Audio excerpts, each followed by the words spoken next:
The story of Prophet Musa, taken from chapter 9 of the book Journeying with the Prophets. In the story of Prophet Yusuf we learned that the prophet invited his father Prophet Yaqub and his 11 brothers to live in Egypt. A very long time had passed and Egypt's population grew. There were the Egyptians and the Bani Israel, the descendants of Prophet Yaqub. Prophet Yaqub's other name was Israel. The king of Egypt was a very evil king. He was called Pharaoh. He disliked the Bani Israel intently and was very cruel to them. The Bani Israel had to work very hard with little or no pay. One night when Pharaoh was asleep he had a dream. He saw huge balls of fire coming from the sky and all the houses of the Egyptians were burnt. The fire did not touch the houses of the Israelites. Pharaoh was very fearful of the dream. He did not know what it meant. He summoned all the priests and magicians in the land to interpret his dream. He was told that the dream meant there will be a baby born soon to the Israelites. This baby will grow up to destroy him and the Egyptians. Pharaoh was raging with anger upon hearing this interpretation. He commanded that all the male children born to the Israelite must be killed from birth. But there was a problem with that. If all the male children will be killed, then there will be no one to work in the land. He then ordered that 1 year the Israelite children will be saved and the following year they will be killed. Prophet Musa was born in the year that all the male children will be killed. But how did Allah save Prophet Musa? Questioned a puzzled Musa. With that Nani began to tell the extraordinary story of Prophet Musa. Prophet Musa was the grandson of Levi who was the third son of Prophet Yaqub and his first wife Leah. His father's name was Imran. His mother's name was not mentioned in Islam. But the Bible stated that her name was Jochebed. He had an older brother whose name Harun. He was born in the year that the Israelites' babies were spared. Prophet Musa also had an older sister named Miriam. The family were very frightened that their baby was going to be killed as he was born in the year that all the male babies were killed. But Allah is the best of planners and ordered his mom to place the newborn in a basket. This basket was then placed in the river Nile. What happened to the baby, Nani? Inquired young Seth. The basket floated downstream. Nani continued her story. The waves took it to where Pharaoh's wife was bathing. She instantly fell in love with the baby. She was very different from him. She was kind and merciful. She had no child of her own and suggested to her husband to adopt baby Musa. Pharaoh thought it was an Egyptian baby and upon his wife's request they adopted baby Musa. So, children, you see how we must always put our trust in Allah. He is the best of all planners. Pharaoh wanted to kill all the Israelite babies and the one who will destroy him is the one he adopted. Subhanallah, all the children said in chorus. Then there was another miracle. Baby Musa was crying non-stop as he was hungry. But he will not drink the breast milk from many of the wet nurses in the palace. Miriam, Musa's sister, advised that she knew someone who produces very sweet milk that no baby will refuse. She was referring to her own mom. So Musa's mom was brought to the palace to feed the baby Musa. Indeed, such a miracle, said Aaron.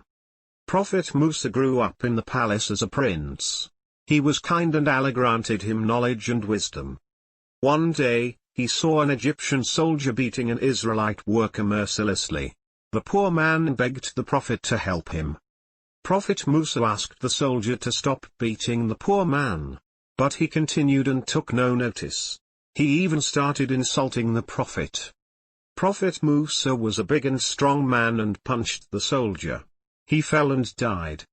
The Prophet was very remorseful and knew that Shaitan has misled him in this action. Nani advised the children that whenever they get angry, they must seek protection from Allah because Shaitan will make them do bad things. The Prophet heavily regretted his action and prayed to Allah for forgiveness. The next day he saw the same Israelite fighting with an Egyptian. The Prophet told him off and accused him of being a troublemaker. Upon which he blurted out if the Prophet will kill him as he had done the previous day. The Egyptian man upon hearing this news ran to tell the authorities of the Prophet's actions. The Prophet was informed of this by a man who came running from the far end of the city. The penalty of killing an Egyptian was death.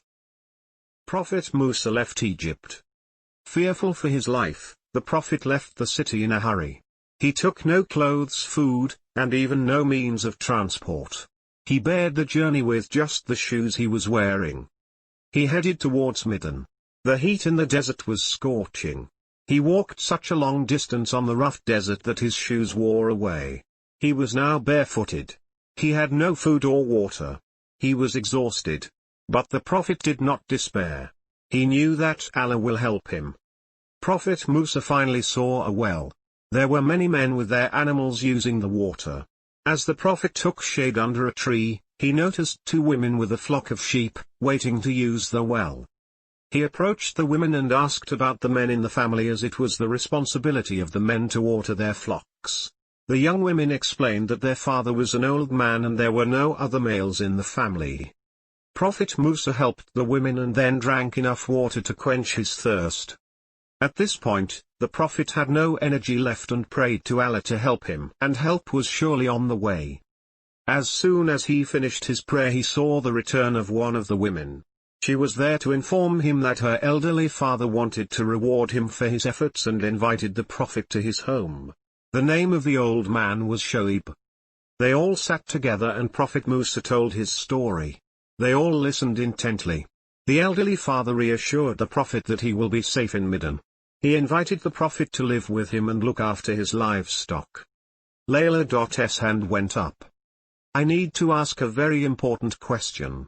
Was this Prophet Shoaib who called the bandits and robbers to Islam? Yes, I'll want to know, because he also lived in the city of Midian, said Musa. Nani replied that it could be, but she doesn't know for sure and only Allah knows. Since Prophet Musa was such a strong and honest person, Shoaib asked him to stay with the family and worked for him. The Prophet gladly accepted the offer. Then one day Prophet Musa asked the elderly man to marry one of his daughters. He agreed on one condition. The Prophet must live with them for 8 or 10 years. This he agreed to instantly. He was a fugitive, running away from Egypt, and he knew Allah had answered his prayers. So, Prophet Musa married the older daughter Safura. By this time Aaron could not contain his excitement. Nani, Aaron blurted, Safura is your second name. And indeed Nani's second name is Safura. Prophet Musa toiled the land of Midian for 10 years. Finally, his term of service was finished with his father-in-law. The prophet missed his family and the land of Egypt very much and decided to make the journey back to his homeland. Moses returned to Egypt. So, once more Prophet Musa is making the journey back to Egypt. It was a very long way back, and after walking for a long time him and his family became lost. It was a very cold night and he instructed his family to stay where they were. He was hoping to get some firewood to warm his family. He then saw a large fire. He walked towards it. The fire was by Mountain Tur. He then heard a very loud voice. It was the voice of Allah. He was speaking to Prophet Musa. Allah told him to remove his shoes as he was standing on holy ground. Prophet Musa was holding a stick in his hand. Allah asked him about his stick. He described it as his staff that he lean on and beat down branches for his sheep. Allah then told Prophet Musa to throw the stick to the ground, and when he did, it began to slither and shake. The stick had been transformed into a snake. It was indeed a very large slithering snake. The prophet was so scared and was about to run away when the snake returned to his original staff. Allah then instructed Moses to put his hand inside his cloak. When he withdrew his hand, it became shining white. It then returned to its natural state. With these 2 miracles the prophet made the journey to Egypt. Prophet Musa's brother Harun was also a prophet and had a vision of the task that Allah had set for him and his younger brother. When Prophet Musa arrived, he found his older brother, Prophet Harun, waiting for him. They are now going to confront Pharaoh to call him to Islam and to liberate the Israelites. Prophet Musa and Prophet Harun confront Pharaoh. Prophet Musa spoke kindly to Pharaoh about Allah. He told him of Allah's mercies and that he is the one God, the only one to be worshipped. Pharaoh reacted arrogantly and reminded the prophet of his past crime. He accused Prophet Musa of being ungrateful. He reminded him that he was raised amongst luxuries and wealth in his palace. Musa excused himself by saying he committed the crime of killing an innocent man in error and Allah forgave him. Pharaoh really believed that he was powerful, and he is God. He commanded everyone to worship him. Also, when Prophet Musa asked Pharaoh to release the Israelites to him, Pharaoh refused, saying that they were his slaves. Prophet Musa decided it was time to show the evil king the miracles that Allah gave him. When he threw his staff down, it became a serpent, slithering and sliding along the ground, and when he withdrew his hand from his cloak and it strongly shone bright and white. Pharaoh was very dismissive of these signs and felt that it was just magic. At that time in Egypt, many people practiced magic. There were even schools that taught magic. Pharaoh summoned all the best magicians in the country and set a contest between the prophet and the magicians. The day of the contest was set. It was on a day when there was a large festival. Prophet Musa was very happy because in this way he will be also to call the people to worship one God instead of Pharaoh. The day arrived. It was decided that the magicians will perform first. There were about 70 magicians all lined up in a row. They threw their sticks and ropes. The ground looked like a sea of serpents, writhing and slithering. But it was just magic. It was not real, just an illusion. Prophet Musa was very calm when he threw his stick. Deep into the story the children were totally absorbed. Nanny Serena asked the children if they had any questions. They had none. They were just eager to find out what happened next. The prophet's staff transformed into a huge serpent and ate all the illusionary serpents. The crowd was cheering and clapping for Prophet Musa. The magicians knew then that the prophet was no magician, and everything was from Allah. They all fell in prostration declaring their belief in the Lord of Prophet Musa and Prophet Aaron. Layla gave out a great sigh of relief. The children were ready for their questions. Layla wanted to know what happened to the magicians. The others wanted to know if Pharaoh and all the people believed in the one true God. Rather than believing in the God of Prophet Musa, the Pharaoh was seething in anger. He sentenced all the magicians to death and their bodies were hung in the market square to teach the people a lesson. Pharaoh had everyone believed that he was God, and now in front of everyone he was proven to be a liar. But the evil tyrant came up with a plan. He called all his officials and informed them to spread the rumor that the prophet was helped secretly by magicians. His anger by now reached no boundaries with the poor Israelites. Pharaoh instructed his guards to imprison and to even kill some of the Israelites. The Bani Israel started blaming Prophet Musa for their misfortunes. Prophet Musa was powerless. But he never gave up hope. He knew that the help of Allah will arrive. There was one Israelite by the name of Karun.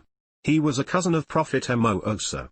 He was blessed with a lot of wealth, but he shunned his own people and joined forces with the Egyptians. He had so much wealth and riches that its keys would have been too heavy for even a group of strong men to carry, and the keys of his treasures were so many that they used to be carried on 60 mules. Many people wished they were wealthy like Karun. Pharaoh treated Karun well and paid him a lot of money because he wanted to be kept informed about the Israelites. When people are mistreated for a long time, there is a danger that they might rebel. Pharaoh felt that he will obtain inside information from Karun if the Israelites were planning anything. Karun hated the poor people, and when Prophet Musa reminded him to pay zakat to the poor, he spread a rumor that the prophet's instructions were only to make himself rich. One day he gathered all his slaves to parade the streets displaying his wealth. Him and his horses were all clothed in gold. But Allah caused the earth to swallow him and all his wealth. I guess no one wished they were Karun now, said Layla. No, they didn't, responded Nanny Serena. Pharaoh summoned Prophet Musa to the palace. Him and his ministers wanted to kill the prophet. However, a relative of Pharaoh who a believer in secret objected. Hence, Prophet Musa was set free.